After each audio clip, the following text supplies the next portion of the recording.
ಜಂತರ್ ಮಂತರ್ಗೆ ಬಂದು ಕಾಕ್ರೋಚ್ ಜನತಾ ಪಾರ್ಟಿಯ ಪ್ರತಿಭಟನೆಯ ಭಾಗ ಆಗಿ ಅಲ್ಲಿ ನೀಟ್ ವಿದ್ಯಾರ್ಥಿಗಳಿಗಾಗಿ ಧ್ವನಿ ಎತ್ತಬೇಕಾಗಿದ್ದವರು ಬ್ಯಾರೆ ಬ್ಯಾರೆ ವಿಷಯದ ಬಗ್ಗೆ ತಮ್ಮ ನಾಲಿಗೆಯನ್ನ ಹರಿಬಿಟ್ಟಿದ್ರು.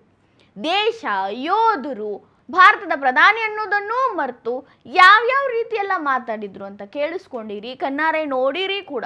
ಕೆಲವೊಂದಿಷ್ಟು ದಿನದಿಂದ ನಾವೇ ನಿಮ್ಗೆ ತೋರಿಸ್ಲಿಕ್ಕತ್ತೀವಿ, ಕೆಲವೊಂದನ್ನ ನಾವು ನಿಮಗೆ ತೋರಿಸ್ಬಾರ್ದು ಅಂತಾನೂ ಬಿಟ್ಟಿವಿ. ಈಗ ಅದೇ ಮಂದಿ ಯಾರೆಲ್ಲ ಬೇಕಾಬಿಟ್ಟಿ ತಮ್ಮ ನಾಲಿಗೆಯನ್ನ ಹರಿಬಿಟ್ಟಿದ್ರಲ್ಲ, ಅವತ್ತು ಏನು ರೋಷಾವೇಶ ಜೋಶ್ ಒಳಗ ಬೈದಿದ್ರಲ್ಲ, ಕೆಟ್ಟ ಕೆಟ್ಟ ಹೊಲಸು ಮಾತುಗಳು, ತಮ್ಮ ಹೊಲಸು ಮನಸ್ಸನ್ನ ತೋರಿಸಿದ್ರಲ್ಲ, ಇವತ್ತು ಅವರು ಸಿಂಪತಿ ಕಾರ್ಡ್ ಪ್ಲೇ ಮಾಡ್ಲಿಕ್ಕತ್ತಾರ. Victim card. ನಾವು ಅವತ್ತು ಮಾತಾಡಿದ್ದು ತಪ್ಪು, ನಮ್ಗೆ ಗಿಲ್ಟ್ ಫೀಲ್ ಆಗ್ಲಿಕ್ಕತ್ತೈತಿ ಅಂತೆಲ್ಲ ಹೇಳಕತ್ತಾರ. ಅದನ್ನೂ ಕೂಡ ನಾವು ನಿಮಗೆ ತೋರಿಸಿವಿ. ಇಲ್ಲಿ ಬರೋ ಪ್ರಶ್ನೆ ಏನು, ಇಂಥವ್ರನ್ನೆಲ್ಲ ಕ್ಷಮಿಸ್ಬೇಕಾ? ತಪ್ಪಾಯ್ತು ಕ್ಷಮಿಸಿಬಿಡ್ರಿ, ಸಾರಿ ಅಂದಿದ ತಕ್ಷಣ ಆಯ್ತು ಬಿಡಪ್ಪ ಪಾಪ ಅಂತ ಕ್ಷಮಿಸಿ ಬಿಡ್ಬೇಕಾ? ಮಾಡೋದೆಲ್ಲ ಮಾಡಿ, ಮಾತಾಡೋದೆಲ್ಲ ಮಾತಾಡಿ, ಅವಾಗ ರೋಷಾವೇಶದಿಂದ ಮಾತಾಡಿ, ಈಗ ಬಂದು ಸಾರಿ ಅಂದರೆ ಹೆಂಗೆ ಕ್ಷಮಿಸೋದು? ಎಂಥವ್ರನ್ನೆಲ್ಲ ಅದರ ಒಂದೆರಡನ್ನ ನಾನು ನಿಮಗೆ ಮತ್ತೆ ತೋರಿಸ್ತೇನೆ.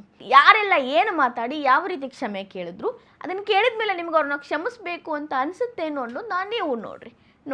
है क्या ये मोदी? क्या चीज है यो कभी बिठाओ, मतलब लॉकडाउन लगा दिया बोलेगा क्या है यो?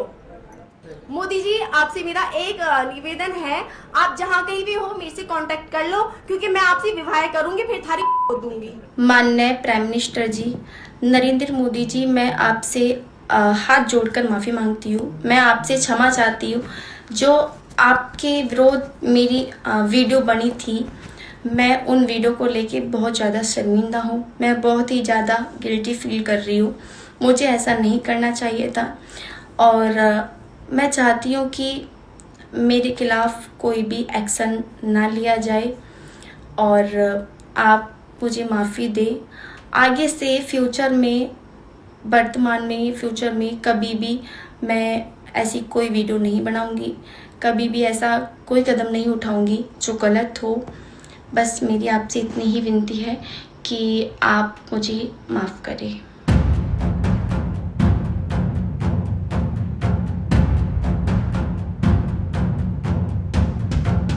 कल सीजेपी की रैली में गया था, उसमें मुझे पोस्टर उतार दिया था जिसमें राम जी की फोटो थी। मेरी गलती ये हुई कि मैंने देखा नहीं कि उसमें क्या प्रॉपर पोस्टर में लिखा हुआ है और राम जी की फोटो भी अंदर है। उसको देख के बहुत सारे मेरे सनातनी भाई हैं, उनको बुरा लगा था।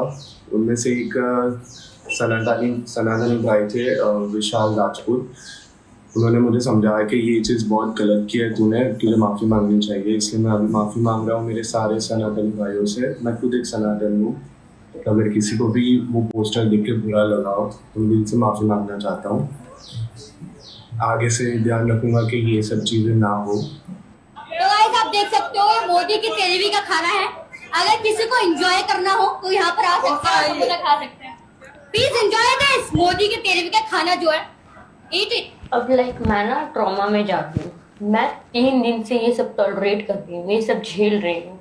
लोग फिर भी मेरे को गालियाँ दे रहे हैं डीम में आके, तू ज़्यादा दिन लगता नहीं कि तू जिएगी, ये सब बोल रहे हैं मुझे। गौरव हिंदू कंटिन्यू मुझे जान से मारने की धमकियाँ, और जो वर्ड मैं बोलना नहीं चाहती ना अपने लिए, वो लाइक उस चीज़ की वो धमकियाँ दे रहा है। नहीं, मैं डर नहीं रही हूँ, आपको लग रहा हो मैं डर रही हूँ, बट मैं ट्रॉमा में जा रही हूँ। क्या लोगों को सच बताना और सच दिखाना और अम्बेडकर के थॉट्स पर चलना इतना भारी पड़ सकता है। इस पर पुलिस भी कोई एक्शन नहीं ले रही। मैं क्या करूँ? किस किस के खिलाफ एफआईआर करवाऊँ? I have no words. ಕೇಳಿಸ್ಕೊಂಡ್ರಲ್ರಿ, ಮೊದಲಿಗೆ ರೋಷಾವೇಶದಿಂದ ಮಾತಾಡಿದ್ರು, ತಮ್ಮ ಹೊಲಸು ಬಾಯಿಂದ ಹೊಲಸು ಮಾತುಗಳನ್ನಾಡಿದ್ರು, ಅಸಭ್ಯ ಅಶ್ಲೀಲ ಭಾಷೆಯ ಬಳಕೆಯನ್ನ ಮಾಡಿದ್ರು. ಆಮೇಲೆ ಬಂದು ತಪ್ಪಾಯ್ತು ಕ್ಷಮಿಸಿಬಿಡ್ರಿ ಅಂದ್ರು. ಬೈಬೇಕಾದಾಗ ಜನ ನೋಡಾಕತ್ತವ್ರು, ಏನ್ ಅನ್ಕೋತಾರು ಅನ್ನೋದನ್ನ ಯೋಚನೆನೇ ಮಾಡಲಿಲ್ಲ. ಆಮೇಲೆ ಬಂದು ಬಾಯಿಗೆ ಬಂದಂಗೆ ಬೈದ್ರು. ಈಗ ಬಂದು ತಪ್ಪಾಯ್ತು ಗಿಲ್ಟ್ ಕಾಡ್ಲಿಕ್ಕತ್ತದ ಅಂತೆಲ್ಲ ಅಂದ್ರೆ ಹೆಂಗೆ ನಂಬೋದ್ರಿ? ಇವರು ಬೇಕಂತಾನೆ ಮಾತಾಡಿ ಈಗ ವಿಕ್ಟಿಮ್ ಕಾರ್ಡ್ ಪ್ಲೇ ಮಾಡ್ಲಿಕ್ಕತ್ತಾರ. ಇವರನ್ನ ಕ್ಷಮಿಸ್ಬೇಕು ಅಂದ್ರೆ ಅದು ಹೆಂಗಾಗ್ತೈತ್ರಿ? ಬರೇ ಇವರಷ್ಟೇ ಅಲ್ಲ, ಈ ರೀತಿ ಬಹಳಷ್ಟು ಮಂದಿ ಬಹಳ ಕೆಟ್ಟ ಕೆಟ್ಟ ಪದಗಳನ್ನು ಬಳಕೆ ಮಾಡ್ಯಾರ. ಎಷ್ಟರ ಮಟ್ಟಿಗೆ ಅಂದರೆ ಅಸಭ್ಯವಾದ ಮಾತುಗಳಿಂದಾನೇ ಇವರ ಜೀವನ ನಡೀತೈತಿ ಅನ್ನೋಷ್ಟರ ಮಟ್ಟಿಗೆ ಕೆಟ್ಟ ಕೆಟ್ಟ ಭಾಷೆ ಬಳಕೆ ಮಾಡ್ಯಾರ. ಇನ್ನೊಂದೆರಡು ವಿಡಿಯೋಗಳು ನೋಡ್ಕೊಂಬರ್ರಿ.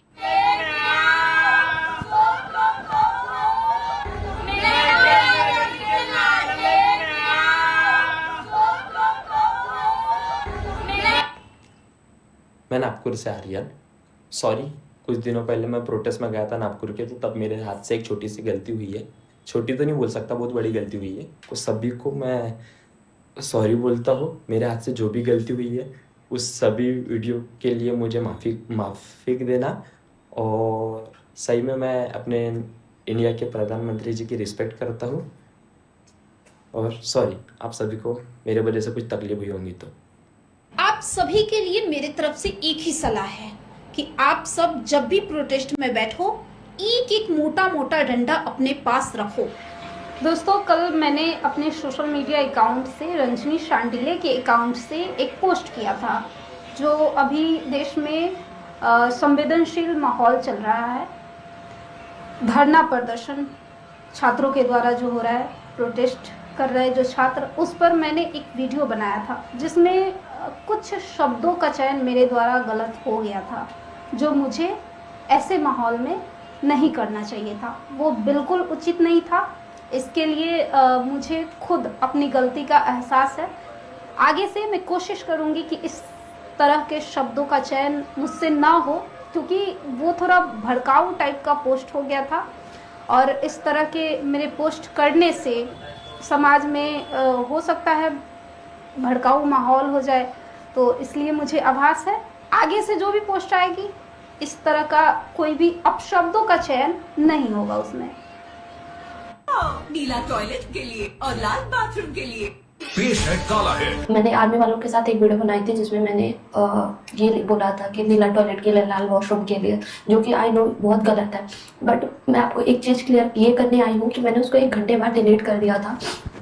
फर्स्ट ऑफ ऑल मैं आर्मी वालों से माफ़ी मांगना चाहती हूँ, और मैं ये किसी के दबाव में आके या किसी का कमेंट पढ़ के या मुझे किसी ने बोला है इसलिए मैं आई हूँ, नहीं, मुझे खुद से एहसास हुआ है इसलिए मैंने ये सोचा भी नहीं था ये जितना ज़्यादा सर्कुलेट होगा. बट आफ्टर 1 घंटे बाद जब मैंने उस वीडियो को डिलीट कर दिया था, ये 4-5 दिन पहले की बात है, तो मीम पेज वालों ने उस वीडियो को डाउनलोड करके उसको सर्कुलेट करना स्टार्ट कर दिया.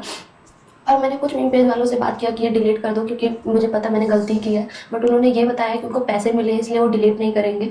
और उन्होंने मेरे वीडियोस को इतना ज़्यादा वो किया, मेरी सारी आईडी, मेरी पूरी फैमिली को उसमें इन्वॉल्व कर दिया. और आज ऐसा दिन है कि लोग मेरे साथ साथ मेरी फैमिली को भी गाली दे रहे हैं. और आई नो कि मैंने गलती की है, बट मैंने इतनी भी बड़ी गलती नहीं की है कि आप लोग मुझे इतनी गंदे गंदे गाली दोगे. और मैं ये आप लोग से इसलिए ये बोलने नहीं आई हूँ आप मुझे गाली दे रहे हो तो मुझे बुरा लग रहा है. मुझे बस ये लग रहा है कि आप लोग को राइट्स किसने दिया. आप मुझे अगर समझाने आ रहे हो तो अगर आप अच्छे तरीके से समझाओगे तो एक इंसान को समझ आएगा. पहले आपको खुद सीखनी चाहिए मैनर्स. और ಕೇಳಿಸ್ಕೊಂಡ್ರಲ್ರಿ, ಕೆಲವೊಬ್ಬರಿಗೆ ಕಮೆಂಟ್ಸ್ಗಳನ್ನ ಮಾಡಿ ಮಾಡಿ ಜನ ಅರ್ಥ ಮಾಡಿಸ್ಲಿಕ್ಕತ್ತಾರ.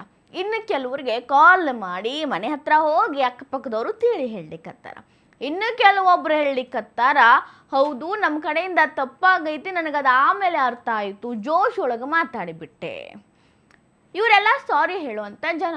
ಸಾರಿ ಕೇಳಕ್ಕೆ ಕ್ಯಾಮ್ರಾ ಮುಂದೆ ಕುಂತಂದ್ರೆ ಫೋನ್ ಮುಂದೆ ಕುಂತ ಹೇಳಿಕತ್ತಾರ. ಆದ್ರೆ ಎಷ್ಟರ ಮಟ್ಟಿಗೆ ಇವರು ಕ್ಷಮೆಗೆ ಅರ್ಹರು? ಇವ್ರನ್ನ ಕ್ಷಮಿಸ್ಬೇಕು ಅಂದರೆ ಇವರು ಮಾತಾಡಿದ್ನೆಲ್ಲ ಮರಿಬೇಕು. ಇವರೆಲ್ಲ ಮಾತಾಡಿದ್ದು ಮರೆಯುವಂಥದ್ದೇನು? ಪ್ರಚೋದನೆ ನೀಡುವಂಥ ಹೇಳಿಕೆಗಳನ್ನು ಕೂಡ ಕೆಲವೊಬ್ಬರು ಕೊಟ್ಟಾರ. ಕೆಲವೊಬ್ಬರು ಪ್ರಧಾನಮಂತ್ರಿಯನ್ನ ನಿಂದಿಸ್ಯಾರ ಕೆಟ್ಟ ಕೆಟ್ಟ ಮಾತುಗಳಿಂದ. ಒಮ್ಮಿಂದೊಮ್ಮೆ ಜ್ಞಾನೋದಯ ಹೆಂಗಾಯಿತು ಅಂತ ಯೋಚನೆ ಮಾಡಿದಾಗ ಸೋಷಿಯಲ್ ಮೀಡಿಯಾ ಮಂದಿ ಸ್ವಲ್ಪ ಕ್ಲಾಸ್ ತೊಗೊಂಡಾರು, ಅಪ್ಪ ಅಮ್ಮ ಸ್ವಲ್ಪ ಕ್ಲಾಸ್ ತೊಗೊಂಡವರು, ಅಕ್ಕಪಕ್ಕದವ್ರು ಸ್ವಲ್ಪ ಕ್ಲಾಸ್ ತೊಗೊಂಡವರು. ಓ ಹೌದು, ನಾವು ಮಾತಾಡಿದ ತಪ್ಪು ಅಂತ ಅನಿಸೈತಂತ.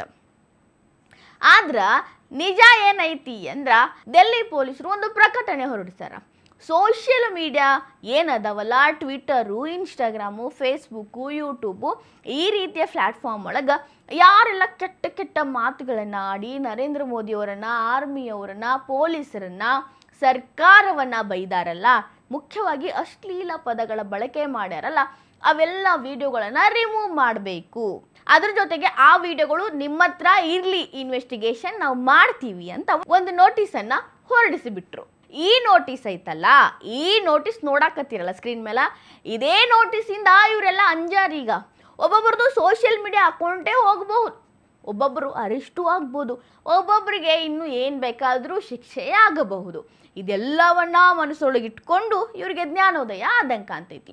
ತಪ್ಪಾಯ್ತು ಕ್ಷಮಿಸ್ಬಿಡ್ರಿ ಅಂತ ಕಣ್ಣೀರಿಟ್ಟು ಗೊಳೋ ಅನ್ಲಿಕ್ಕತ್ತಾರ. ಮತ್ತೆ ಹೇಳ್ತಾರೆ ನಮ್ಮ ಮೇಲೆ ಏನು ಆ್ಯಕ್ಷನ್ಗಳನ್ನ ತಗೋಬೇಡ್ರಿ, ನಮ್ಮಿಂದ ತಪ್ಪಾಗೈತಿ ಅಂತ.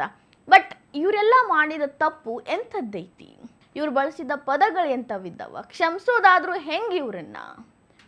ಯಾರ ಬಗ್ಗೆ ಯಾವ ಸಂದರ್ಭದಾಗ ಏನು ಮಾತಾಡಬೇಕು ಅಂತ ಗೊತ್ತಿಲ್ದಿರೋ ಇವರು ಈಗ ಕ್ಷಮೆ ಕೇಳಿದ್ರ, ಇವ್ರನ್ನ ಕ್ಷಮಿಸಿದ್ರ, ಮುಂದೆ ಇದೇ ರೀತಿ ಬೇರೆಯವ್ರು ಬಂದು ತಪ್ಪಾಗಿ ಮಾತಾಡಿ ನಮ್ಮನ್ನೂ ಕ್ಷಮಿಸ್ರಿ ಅಂದ್ರೆ ಸಮಾಜ ಎಲ್ಲಿಗೆ ಹೋಗ್ತೈತಿ?